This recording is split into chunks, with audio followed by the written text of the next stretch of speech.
Kaya salamat, Panginoon, sa iyong banal na Espiritu na siyang kumilos sa amin upang bigyan ng mahal ng kahalagahan. Bigyan ka namin ng prioridad at pagpapahalaga sa araw na ito na ito ay ating gagawin. Nawa, Panginoon, sa hihigayat na bansa mo, kalukurin natin. Ma-excite kami, Panginoon, sa mga salita kung paano nagpakilala ka ng pangayagpag na ikaw ay kalukuran sa pinagsikat ng sa atin. Ito po, Panginoon, na pangalan ng Diyos. Amen.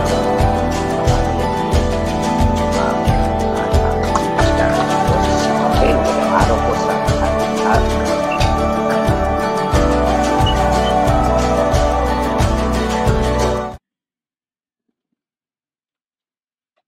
Tayo po ay nasa ika-4 na bahagi na ng ating pag-aaral ng may pamagat na Chosen by God. Po ito po ay pagpili o paghirang ng Diyos, kagaya po ng ating unang nabanggit na si Arthur Pink. Sabi nga po niya nung kanyang itinalaki ito daw po yung pinaka-ayaw ng taong mapakinggan. Sana po kayo sa 4 o sa ikatlong bahagi ng ating pag-aaral, naway hindi ganoon ang iyong damdamin. Ang aking dalangin ay lalo kayong ma-excite.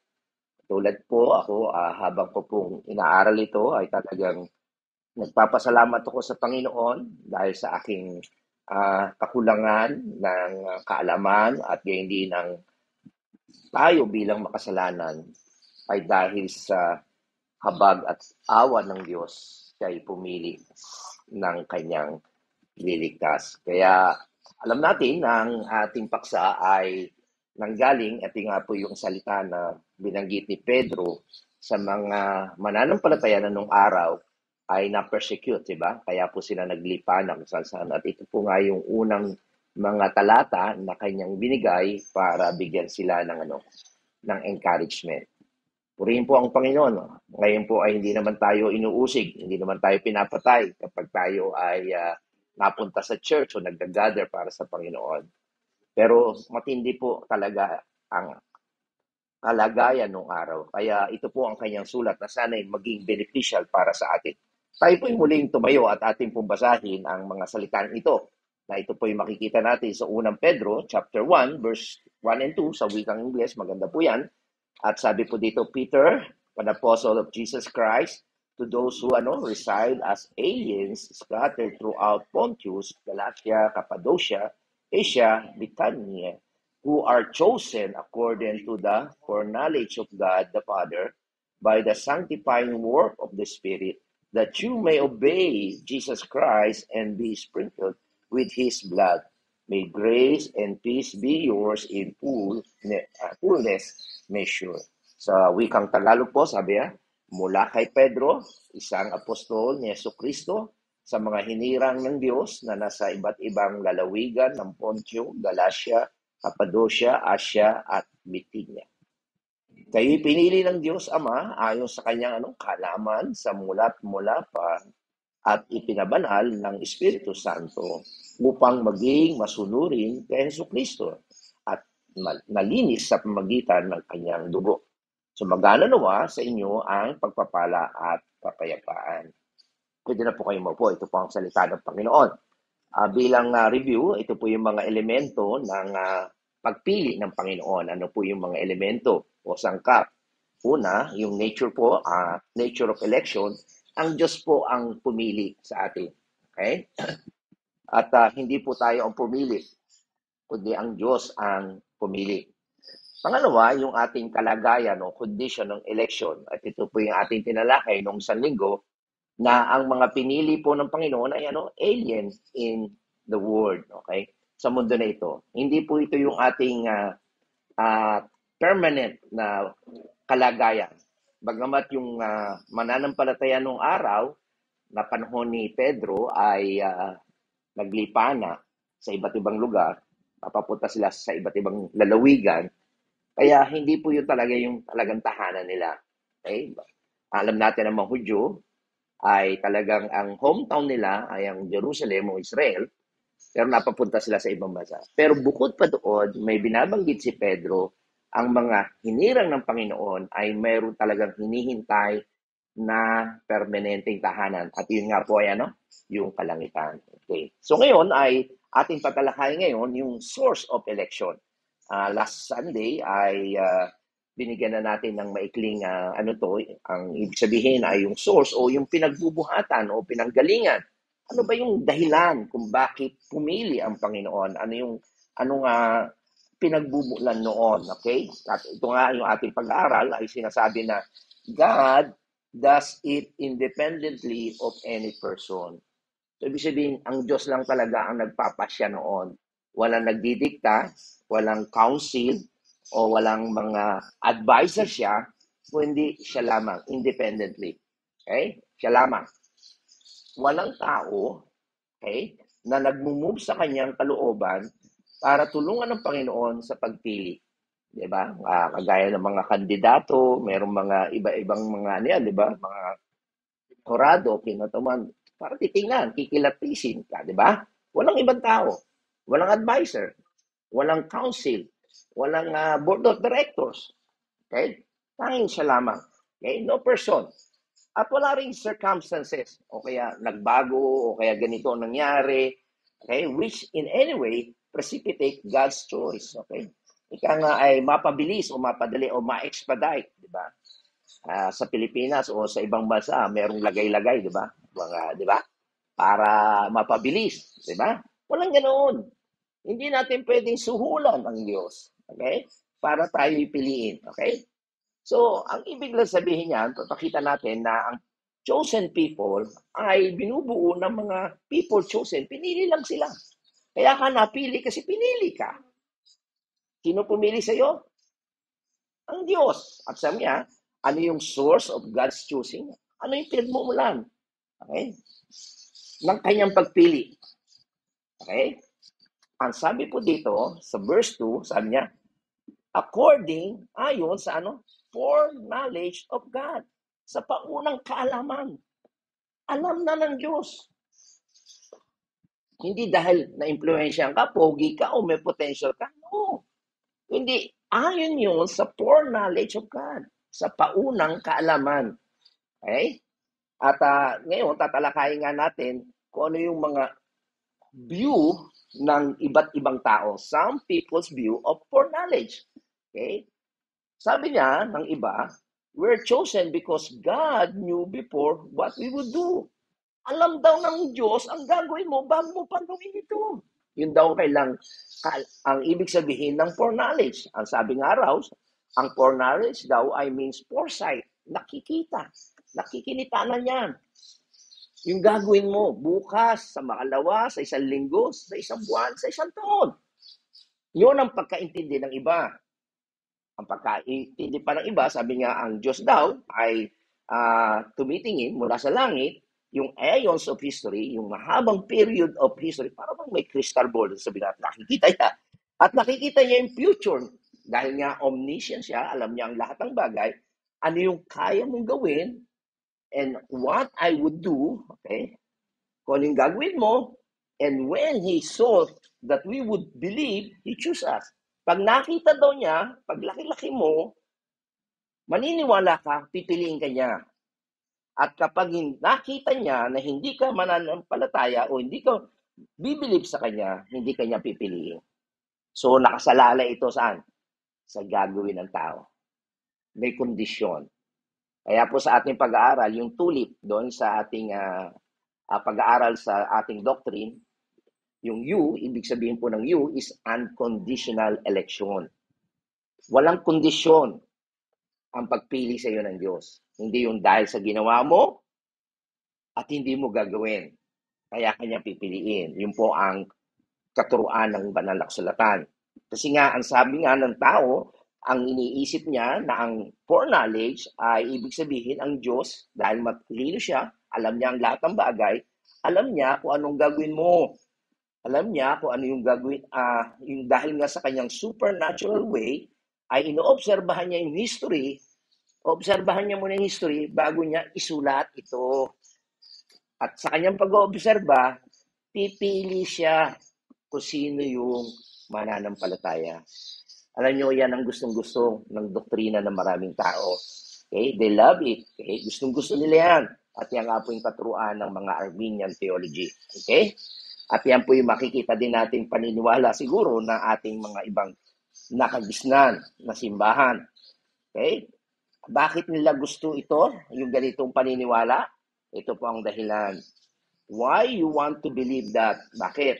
Una, because in your holiness, okay, you desperately want some responsibility for your salvation.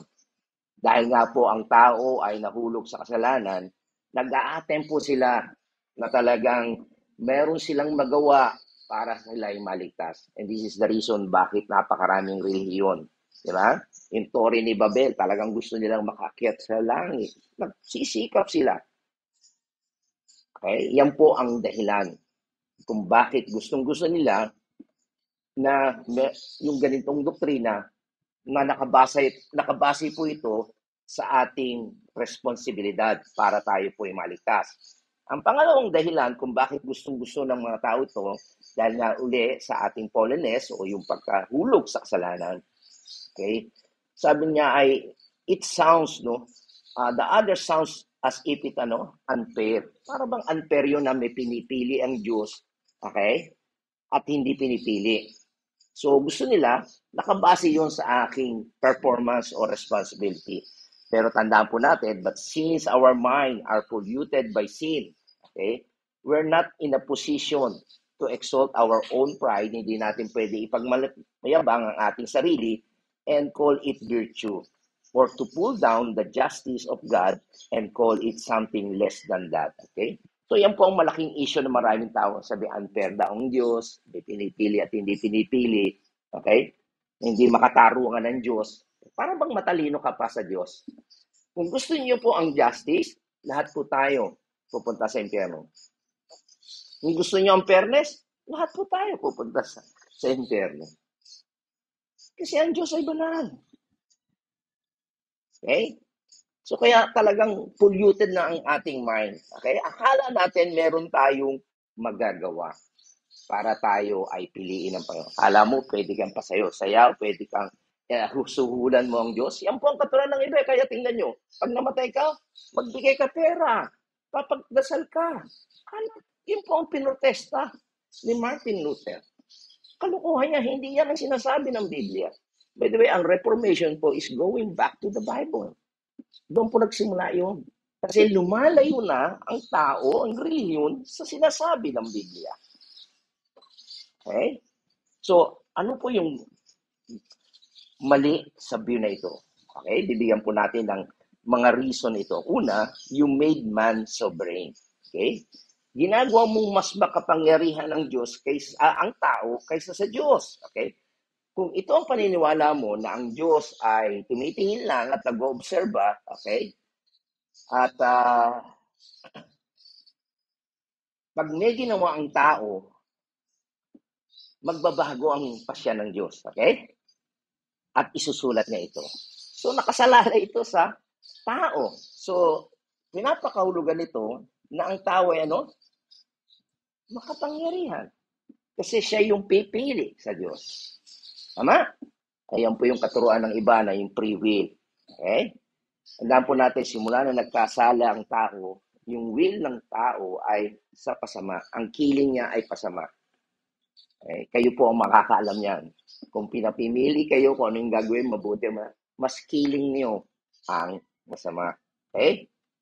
At kung ganoon po ang ating paniniwala, babanggain po natin ang sinasabi ng Biblia tungkol sa John 15:16. Ano po ang sinabi ng Biblia? Ano sabi niya? Hindi ninyo ako pinili. Kayo ang pinili ko. Pinili ko kayo upang kayo magbunga at manatili ang inyong bunga upang ang anumang hingin ninyo sa Ama sa aking pangalan ay ibibigay sa inyo. Kita niyo yan? Sino ngayon ang makapangyarihan? Ang Diyos o ang tao? Ayon sa salita na ito. Ha? Sino pipili? Pinili ba natin ang Diyos? Hindi Yung pagputangan nyo sa paglinggo tamad nga kayo. Di ba? Tama. Hindi natin pipiliin Mas gusto niyo magyakag, siguro magyakag niya, oh, may outing tayo, libre lahat. Di ba, pansinin niyo, pag outing, ang bilis-bilis niyo, hindi kayo na-absent, ang aga-aga niyo. Tama? Wala. Ngayon, ang tanong, who is sovereign? Ang tao ba ang makapangyarihan? Okay? Yan po ang tanong. So, yun po ang makikita nating unang dahilan kung bakit mali yung pong view na yun. Hindi nag-oobserba ang Diyos at titingnan niya kung pipiliin mo ang Diyos o hindi. Pag pinili mo ang Diyos, pipiliin ka na rin. Mali yan, no? Maliwanag po yun, kumukontra po yan sa salita nyo. Hindi ninyo ako pinili. No. Ang Diyos ang nag-initiate ng pagpili sa inyo. Okay? So, hindi po pwede sabihin nyo na ang tao ay sovereign. Okay? Pangyarihan. Na kung ano man ang kanyang gawin, ang gagawin ng Diyos, ito, si Jojo, si June, ililipat ko dito sa kanan. Okay? Yung iba hindi pa eh. Antayin ko lang yan. Baka mali yan. Hanggang dyan lang yan. Ang nangyari, ang tao ang nagpapasya. Okay? So, hindi po yon. Okay?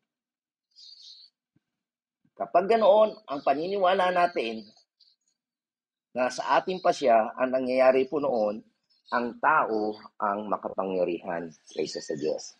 Pangalawa, na dahilan kung bakit ito ay mali, okay?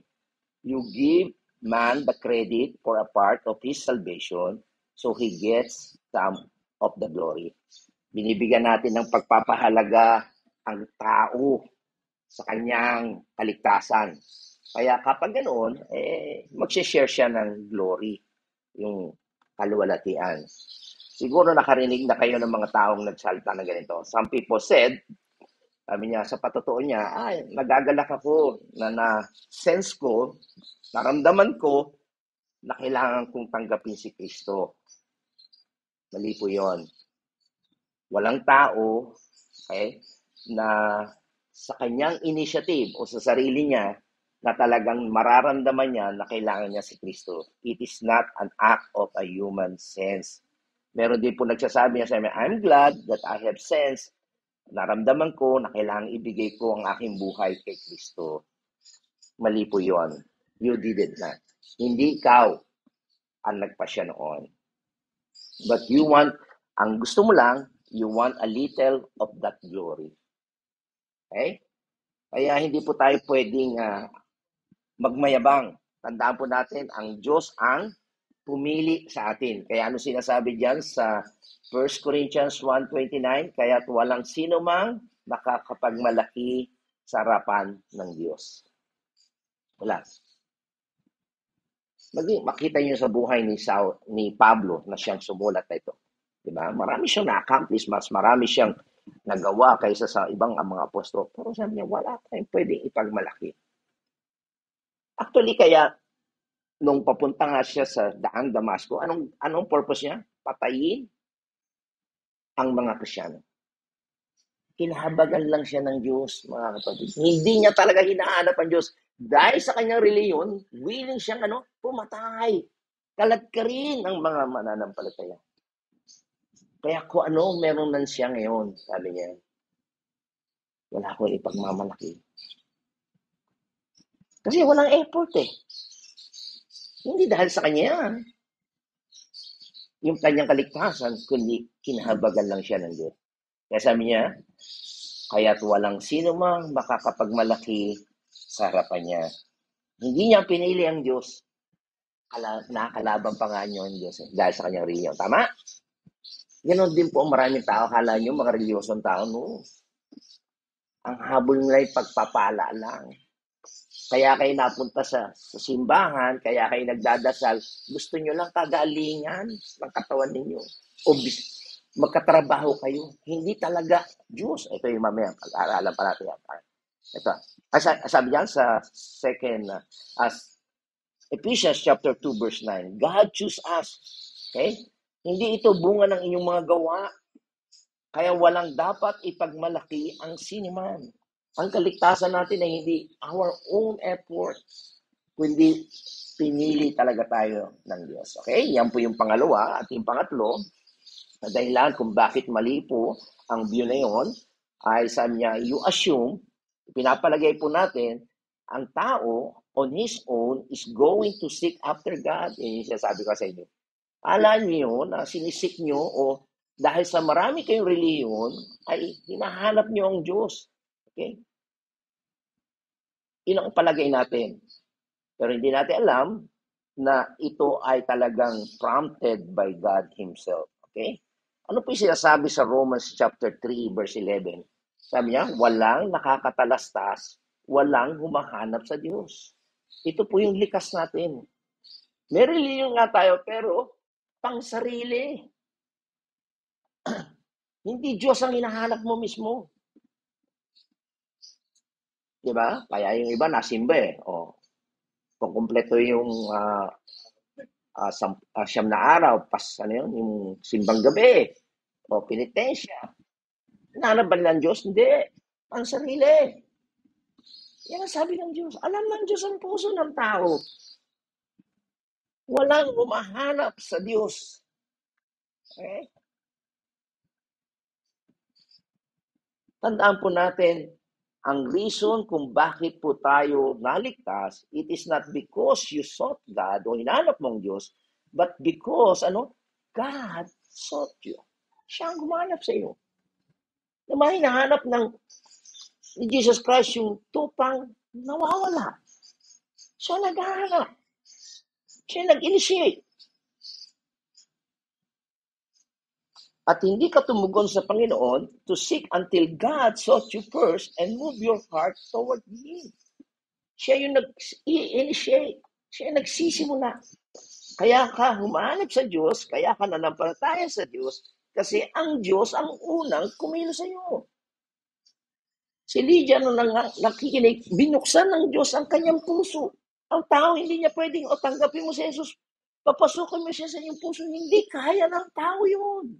Unless ang Diyos ang humipo sa kanya through the Word of God and the Holy Spirit. Okay? Yan po ang katuran ng tao. Lagi, itaas mo kamay mo, you pray. Hindi niya kaya, wala siyang kakayanan.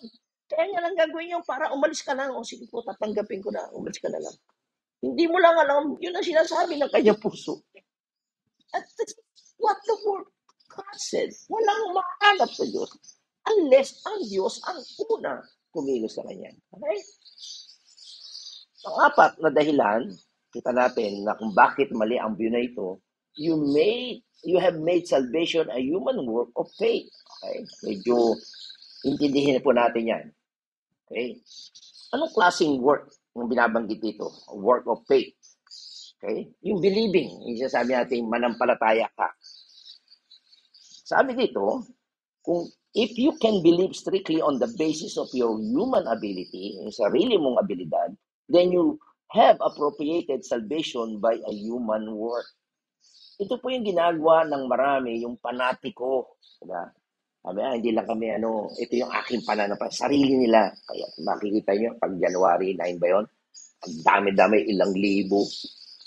Sunod sila, kahit magkandap, ipit-ipit sila. Kasi kaya nila ginagawa yun, it is their human, yung pananampalataya daw nila yun, para sila maligtas. So ito po yung dahilan na gumagawa sila, may panata sila, okay, para maligtas sila. Okay? Di ba?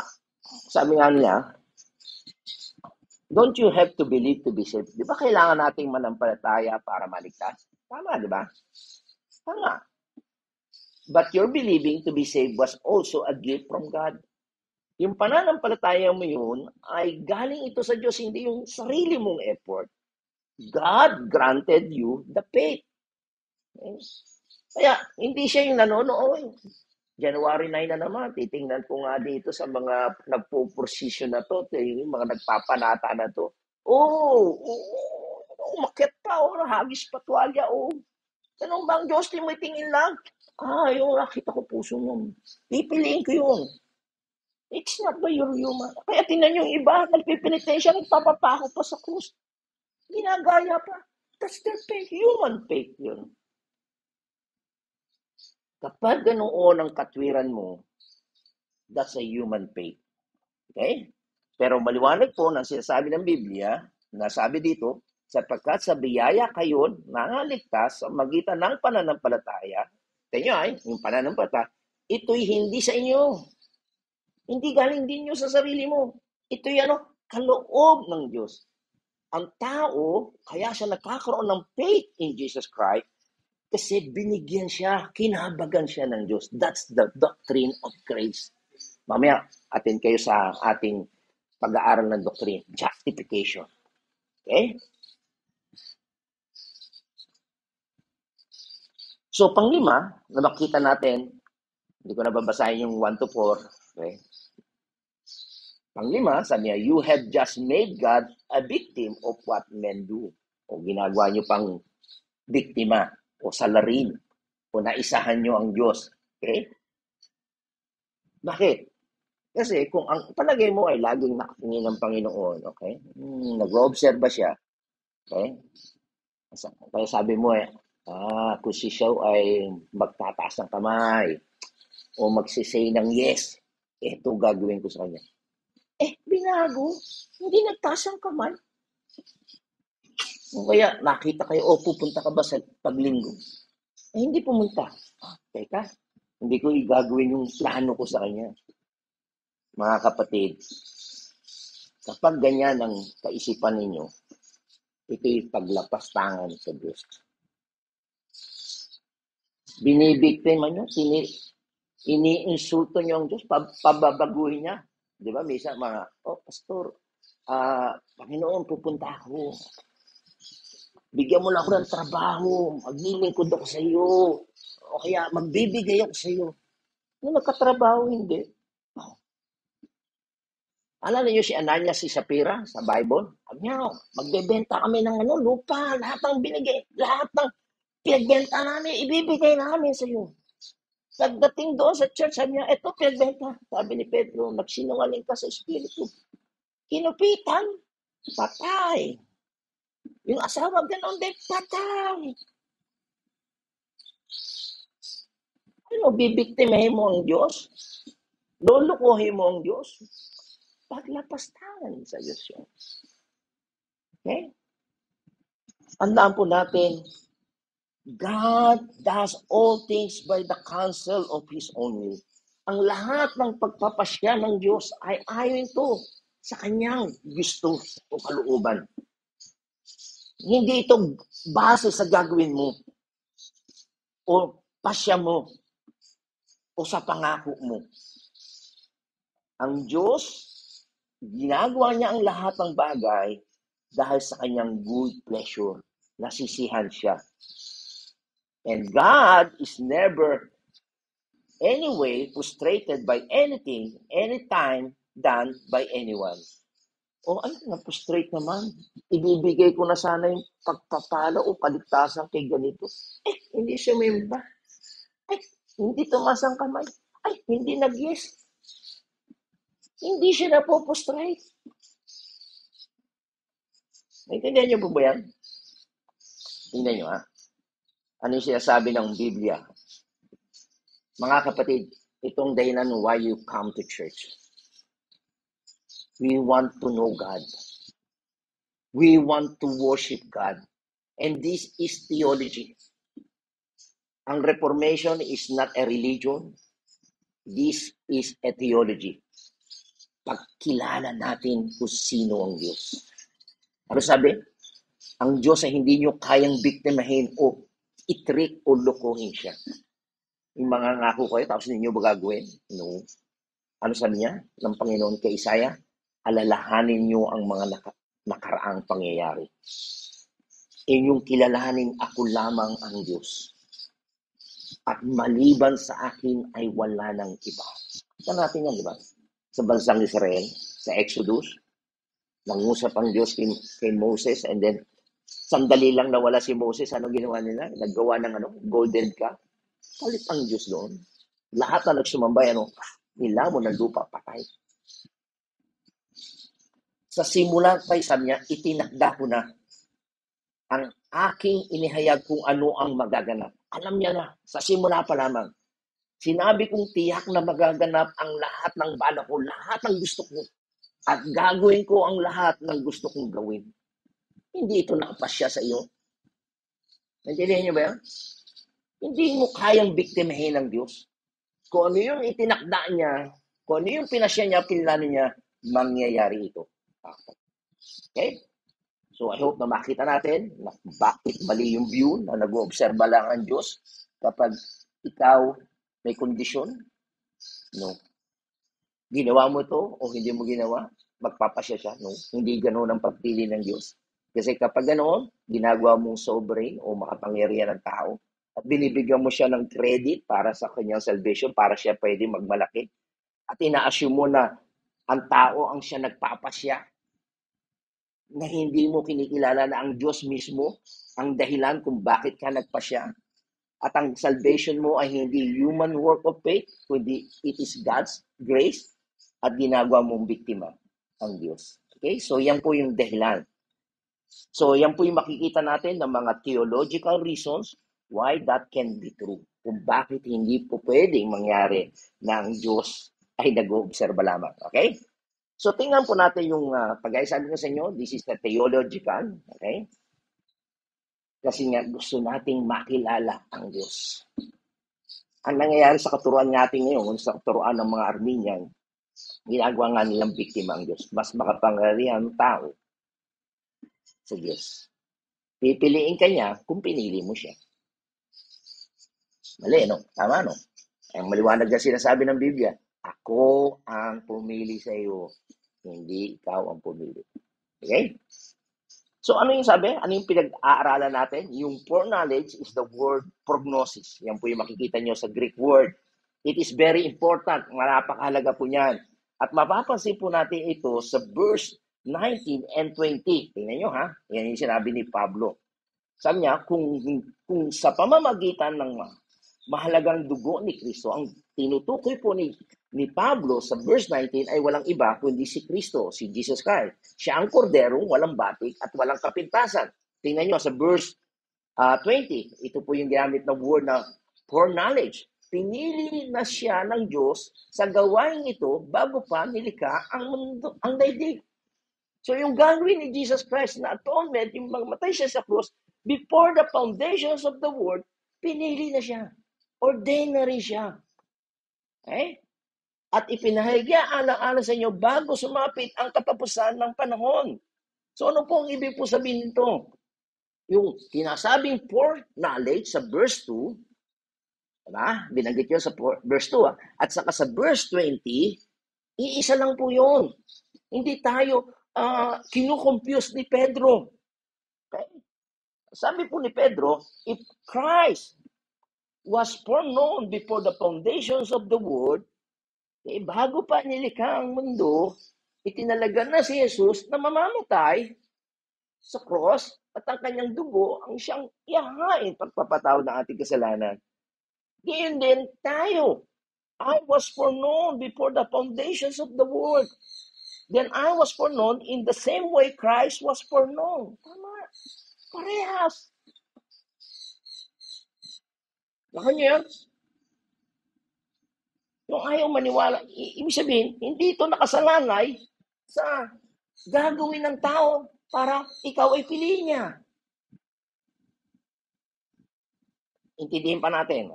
Bibigyan pa natin ang salita. Ito yung dito sa talatang ito, makikita natin na si Pedro ay nangangaral during the Pentecost. Okay? At tinutukoy niya si Jesus Christ. Ano yung sinasabi niya kay Jesus Christ? Sabi niya, siya, si Jesus Christ yun ha, na ibinigay sa takdang pasya at paunang kaalaman ng Diyos. Okay? Sa wikang Ingles, determined counsel and foreknowledge of God. Kayo, sa pamamagitan ng mga kamay ng mga talampalasan, ay inyong ipinako sa krus at pinatay. Okay? So, sino ang pumatay kay Jesus Christ? Roman ba? Mga Hudyo ba? Sino?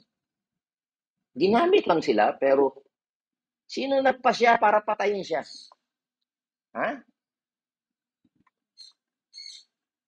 It was the foreknowledge of God.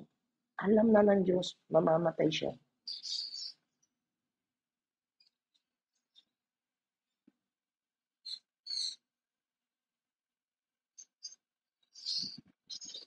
Ganyan. Christ was delivered up to die. Talagang mamamatay siya. By the predetermined plan and foreknowledge of God. Ito'y ipinasya. Pinalano na ng Diyos. Kaya nag-pray siya, pwede bang huwag ko inumin ang pag-inom ng saro? Ibig sabihin, meron bang ibang pamamaraan para patawarin ng Diyos ang tao? Wala. Ito yung itinakda ng Ama na gagawin kay Jesus Christ. Kaya, not my will, but thy will be done. Kasi yun ang plano ng Diyos na mangyayari sa kanya. Kahit iwan siya ng mga alagad, mangyayari at mangyayari. Kaya nung hinahadlangan ni Pedro, na wag hindi pwede mangyari, mamatay ka. Ano sabi niya kay Pedro? Lumayo ka, Satanas. Hinahadlangan mo ang kaisipan ng tao yan. Hindi kaisipan ng Diyos yan. Hindi yan ang gusto ng aking Ama. Mamamatay at mamamatay ako. Para bigyan ng katubusan ng tao. Hindi yan. Ngayon, tanong sasabihin nyo, fair ba sa Diyos na mamatay si Jesus Christ? Wala namang kasalanan. Ay nagre-reklamo na unfair ang Diyos? Walang justice ang Diyos? Ang Diyos ba? Dapat ba siya mamatay? Di ba hindi? Tapos ikaw na makasalanan, nagre-reklamo sa Diyos? Unfair ang Diyos? Who are you? Yes. Pasalamat tayo. Kaya nga dito, sa ating pag-aaral na ito, yung election, mawala yung yabang at pride mo. Hindi mo kayang iligtas ang sarili mo, kundi sa habag lamang ng Diyos. Dahil sa plano ng Diyos ito, bago pa nilikha ang mundo. Kaya mga kapatid, napakahalaga po ito na maintindihan natin. Yung foreknowledge is linked to the predetermined plan. Yung po unang kaalaman ng Diyos, ito yung kanyang pasya na matagal na plano niya. Okay? Ang foreknowledge po, ang ibig po sabihin niyan, it is a deliberate choice. Talagang pasya niya yan, mga kapatid. Diba? Ninangais niya yan, deliberately. Sinadya niya, piliin ka. Hindi yung nakabase sa ginagawa mo o hindi mo ginagawa. Naintindihan niyo po ba? Yung foreknowledge, hindi po yung nakikita niya at kung ikaw yung mananampalataya, pipiliin ka niya at kung hindi ka niya pipiliin mo. It's not. Kung hindi, pinili ka na niya. Okay? It is a determined relationship. Talagang ipinasya niya na magkaroon siya ng relasyon sa iyo, a predetermined relation in the knowledge of God. Okay? Talagang ipinasya niya na yan. Pinlano niya na magkaroon ka ng relasyon sa Diyos. Makilala mo ang Diyos.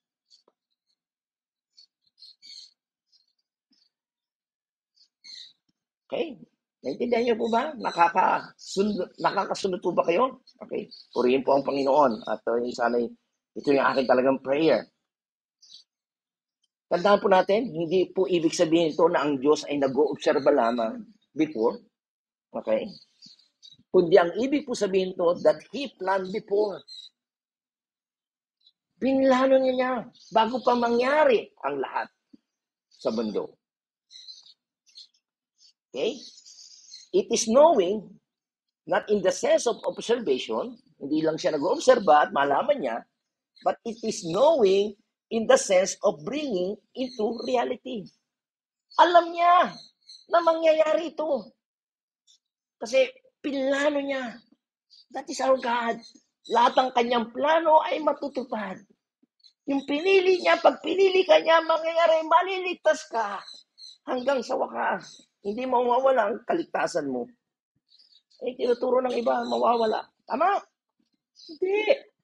At tingnan nyo may example dito sa Biblia. Okay? Tingnan nyo si Jeremiah.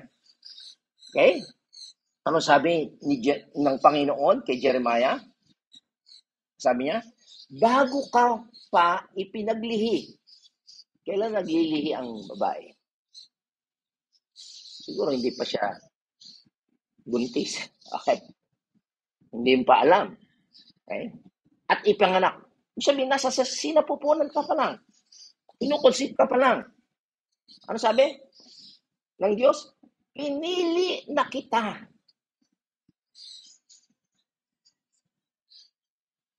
Nakita ba mahusay si Jeremiah? Pogi ba siya? Mahusay ba siya magsalita? Meron na ba siya na-accomplish?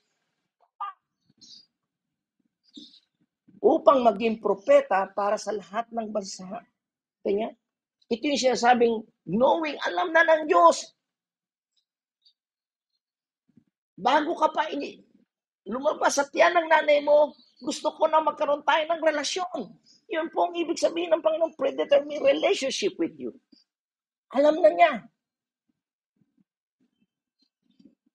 Ano pa sabi sa Amos, chapter 3? Tungkol po naman to sa bansang Israel. Sabi, sa lahat ng bansa, sa ibabaw ng lupa, kayo lamang aking itinatangi at inaalagaan. Anong ibig po sabihin to? Nag-oobserba ang Diyos? Okay? Ang Diyos, ang Israel ba lang ang alam niyang tao sa mundo o bansa sa mundo? Hindi. Pero pinili niya ang bansang Israel para magkaroon ng relasyon. Kanina, binabasa ko po yung kay Esther. Yung gusto ni Haman na patayin si Mordecai. Hindi lang si Mordecai, kundi ang bansang lahat ng mga Hudyo. Pero hindi po hinayaan ng Diyos yun. Yung nagbanta sa kanya si Haman, siya ang pinatay. Kasi pinili sila ng Diyos. Hindi kahayaan. Kaya kahit ba ilang bansa ang gumigera sa Israel, gustong patunayan ng Diyos na yan ang bansang pinili ko. Kung nyo? Ngayon din ang pagpili ng Diyos. Pag pinili ka niya, may relasyon siya sa iyo. Ano pa sabi ni Isaiah tungkol sa kanya? Makinig kayo mga taong naninirahan sa malayong mga bansa. Pinili na ako ni Yahweh bago pa isilang. Kanya. At hiniran niya ako para siya'y paglingkuran. Wow. Nakita natin yan. Nangyari yung bago pa siya isilang. Okay? Alam na ng Diyos kung sino sa Isaiah. Pinalano ng Diyos na magkakaroon siya ng kakaibang relasyon. Relationship of intimacy with the prophet. Mga kapatid, ganyan ang pagpili ng Panginoon sa iyo. Gusto niya na magkaroon kayo ng relasyon. Okay? Ito pa, kay Moses pa. Ano pa sabi niya kay Moses? At sinabi ng Panginoon kay Moses, akin din gagawin ang bagay na ito na iyong sinalita, sapagkat ikaw ay nakasumpong ng biyaya sa aking paningin, at ikaw ay aking nakikilala sa pangalan. Sa wikang Ingles niya, I know thee by name. Kilala kita. Lagi ko naalala si Zacchaeus, di ba? Si Zacchaeus ay corrupt. Pag ikaw ay tax collector, galit ang tao, mga Hudyo sa iyo kasi makapili ka, kumbaga naglilingkod ka sa bayang umalipin sa iyo, tax collector yun. Kaya po siya umakyat sa sycamore tree kasi walang magbigay sa kanya. Mayaman siya pero, di ba, pag mayaman ka, sir, sige, ito na. No, wala. Pero nung dumaan, ang Panginoon sa kanya, sabi niya, Zacchaeus, bumaba ka. Mga kapatid, God knows. Ang pinili niya, kilala niya. Saka maraming tao. Ang sabi niya, siya anak din ni Abraham. He was chosen. At ito, masaklap mga kapatid. Sa Matthew chapter 7, verse 20, 21, di ba sabi? Darating ang time, maraming mga tao, tingnan nyo, basahin ko lang yung mga sinasabi. Hindi lahat ng tumatawag sa aking Panginoon, Panginoon ay papasok sa kaharian ng langit. Maraming milyon. Kundi ang mga sumusunod sa kalooban ng aking amang nasa langit. Sa araw ng paghukom, marami ang magsasabi sa akin, Panginoon, hindi po ba sa iyong pangalan kami nangaral? Sabihin by works, nangangaral sila.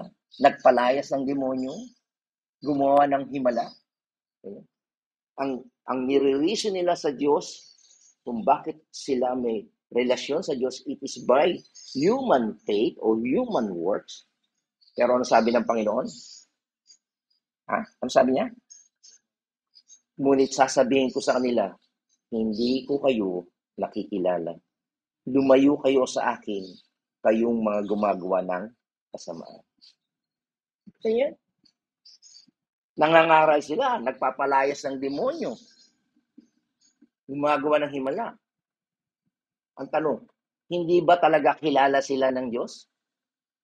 Kilala. He knew they are. Kilala niya. Pero anong ibig sabihin? Wala siyang predetermined relationship with you. Hindi kita pinili. Wala akong pinlanong relasyon sa iyo. Hindi kagaya ni Moses, ni Jeremiah, ni Amos. Bago pa sila isilang, pinili na. So yung makikita na ng pinagmumula ng pagpili ng Diyos sa kanyang plano, word knowledge. Hindi yung sa performance mo. Hindi yan. Maraming tao ganun ang harap sa Diyos. Ito, nagpalayas kami ng demonyo, nangaral kami. Baka daigpay kayo yun. Pero ginagawa nila by their own effort. Akala nila mapiplease nila ang Diyos. And sad to say, never. Take note mga kapatid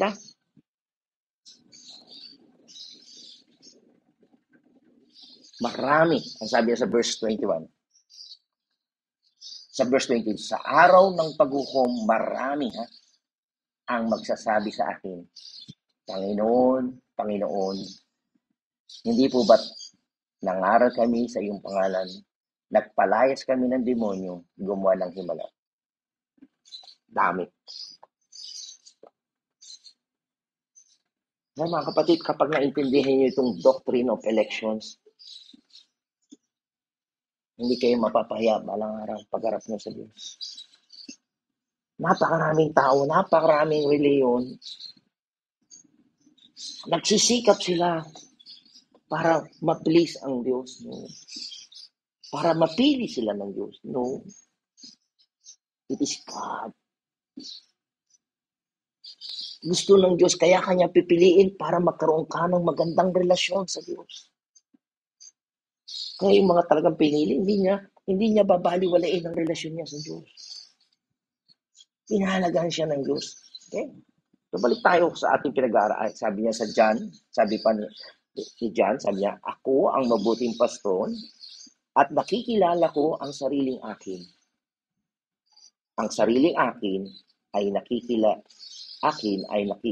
ako. I mean, in Jesus Christ, I am the good shepherd and know my sheep. Kilala ng Diyos. You know by name. And I know of mine. Kilala niyang Diyos.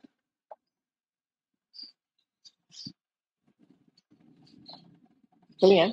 Di ba? Sabi niya, kilala natin ang ating presidente. Ano pangalan ng presidente? Lucas, anong kilala mo ba ang president ng Philippines?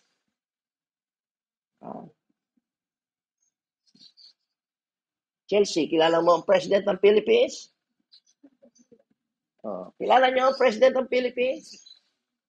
Kilala, sasabi niyo. President, Ferdinand Bongbong Marcos. Ang tanong, pangalawang tanong, kilala kayo ni President Bongbong Marcos? Papapasukin kaya kayo sa Malacanang? Hindi.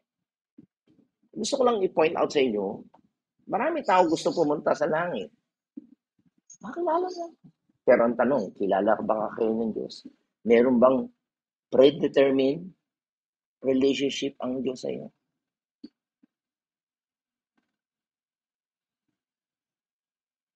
Okay?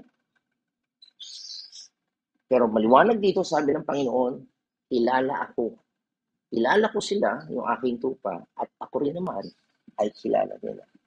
Okay? Kaya makita natin dito sa ating pag-aaral, sabi niya, chosen, pinili tayo according to the foreknowledge of God the Father, okay? Sa pauna, okay, na kaalaman ng Diyos. Okay?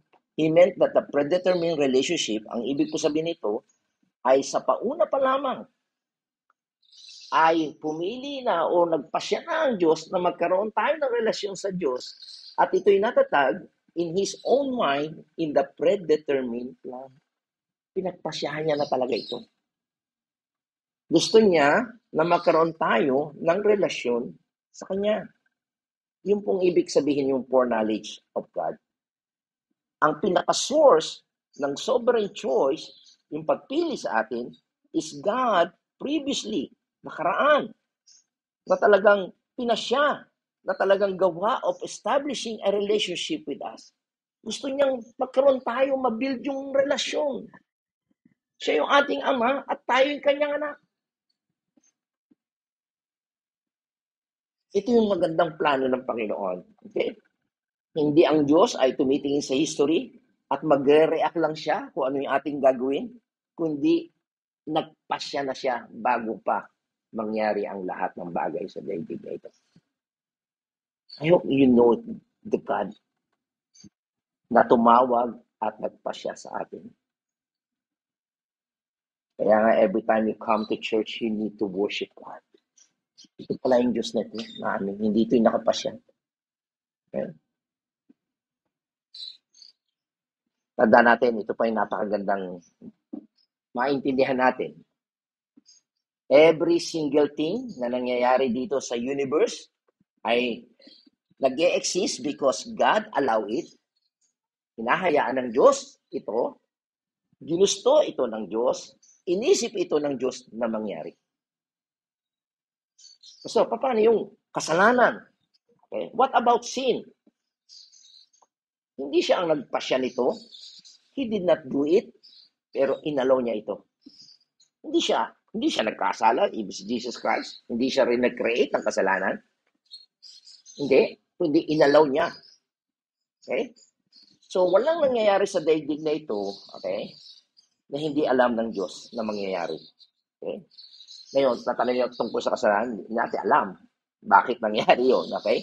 Pero alam natin na merong purpose yun kung bakit mangyari. Pero tandaan po natin na hindi niya, if nothing else, He allowed na mangyari dito sa mundo na ito para i-destroy yung kanyang magandang plano, okay, sa kanyang kaharian. At alam natin yung kasalanan ay hindi mananaig ito sa kanyang kaharian na itatatag.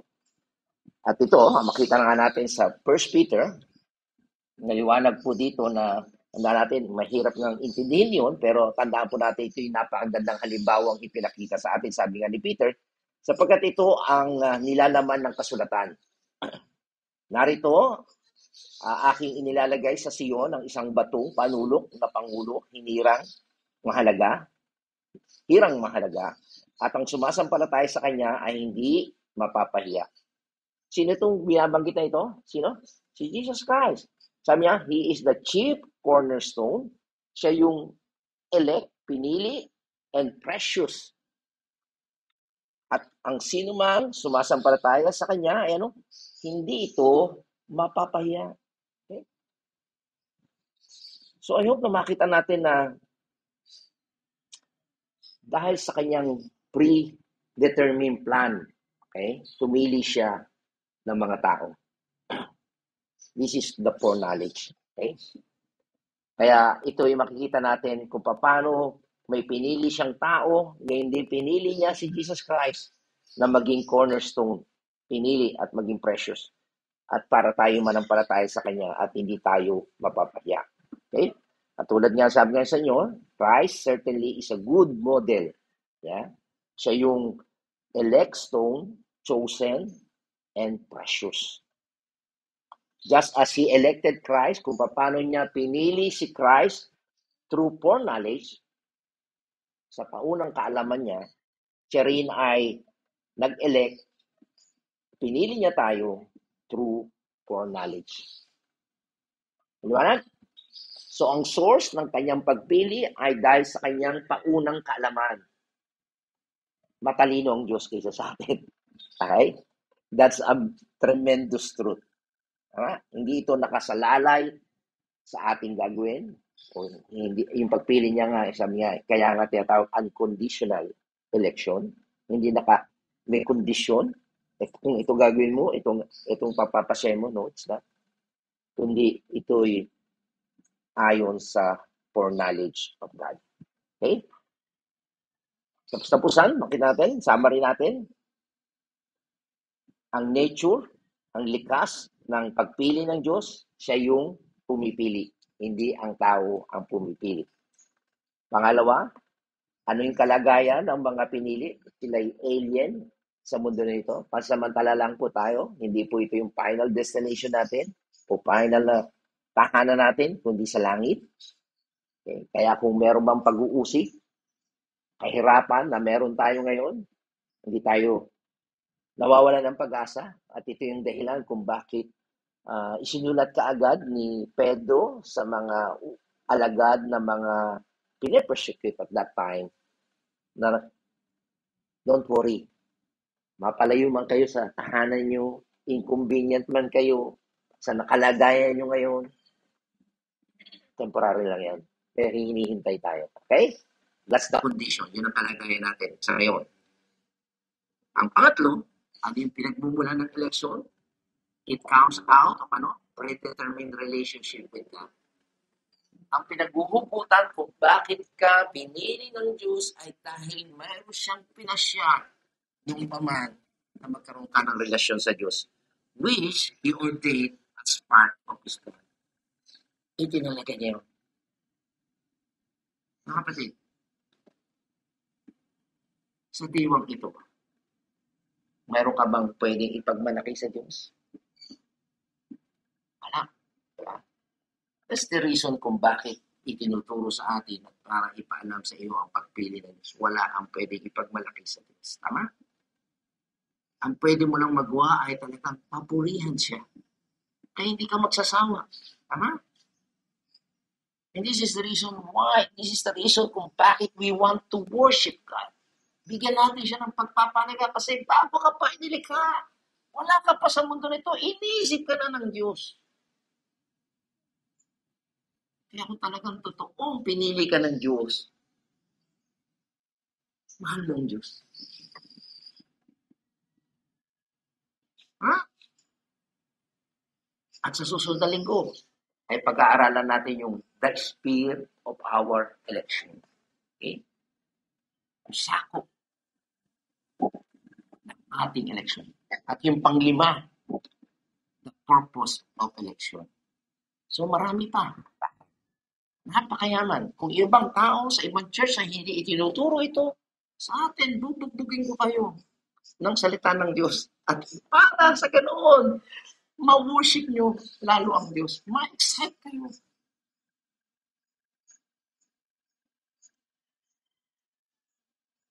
Maraming tao ay inahangad yung loto, di ba? Tumataya ng loto, nabubudol-budol dahil gusto nilang mapili sila. Di ba? Winner ako. Totoo. Pero sa ilang milyon na nataya sa loto, hindi ka man lang matawag. Di ba? Malungkot ka. Ganun din mga kapatid. Kung aasa kayo sa mundo na ito, frustrations. At kung aasa kayo sa sarili niyong effort, mapuprostrate kayo. Magtiwala tayo sa Diyos na siya yung pumipili. Siya na yung nakakaalam. At para malaman ninyo na kayo pinili ng Diyos, sa susunod na linggo, malalaman niyo yan. Kasi malalaman ninyo ng spirit of election, papiyaw dito pa tayo matatapos. Parang teaser pa tao doon. Okay. Sabi dito, sa verse 2, kayo'y pinili ng Diyos Ama sa kanyang layunin mula pa the foreknowledge. Anong mangyayari sa inyo? At pinababanal ng Espiritu Santo. Yan po ang mangyayari.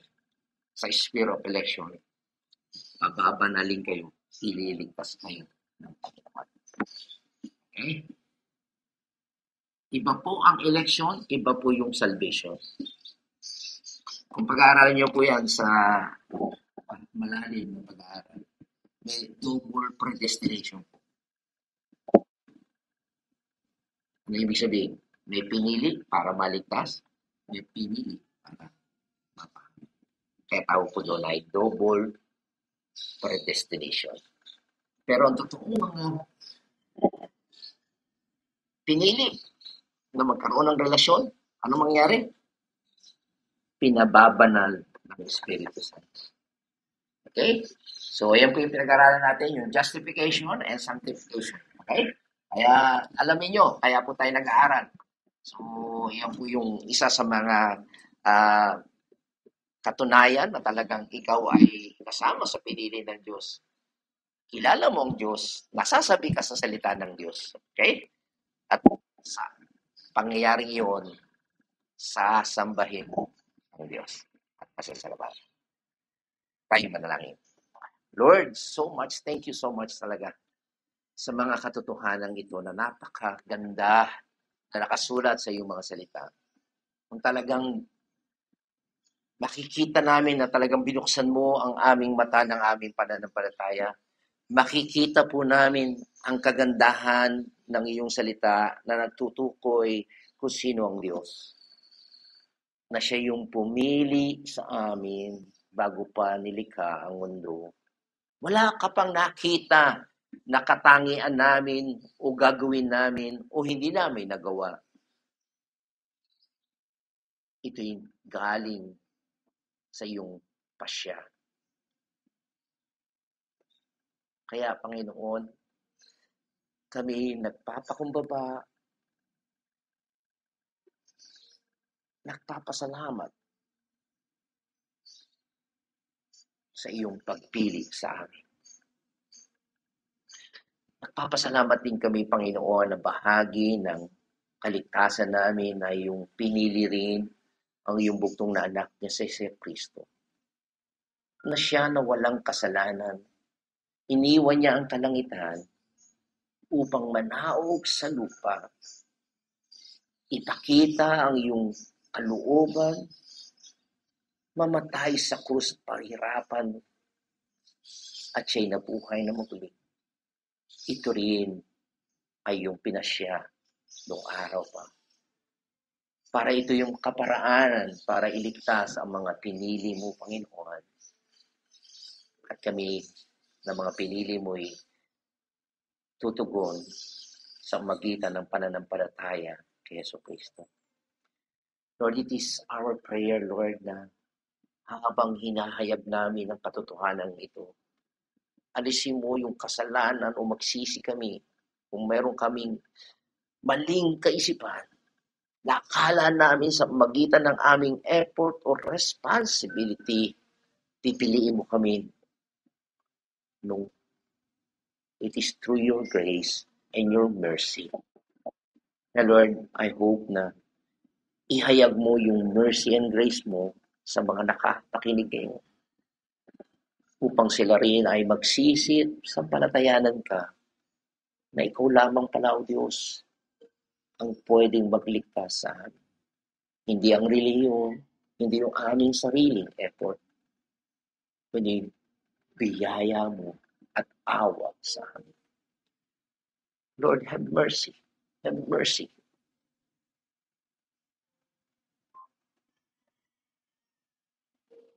Salamat, salamat, Panginoon, sa iyong habag at awa, pag-ibig na mayroon kang pinili, Panginoon. At gusto mong ipakilala ang iyong sarili. Makilala ka namin personal. Makilala ka namin ng mas malalim. At salamat sa iyong salita at sa iyong banal na Espiritu na iyong ibinigay sa amin upang lalo at lalong lumalim ang aming pagkakilala sa iyong Panginoon. Sa iyo ang papuri, sa iyo ang karangalan, ngayon at magpakilanman, sa pangalan ni Jesus. Amen at amen. Okay,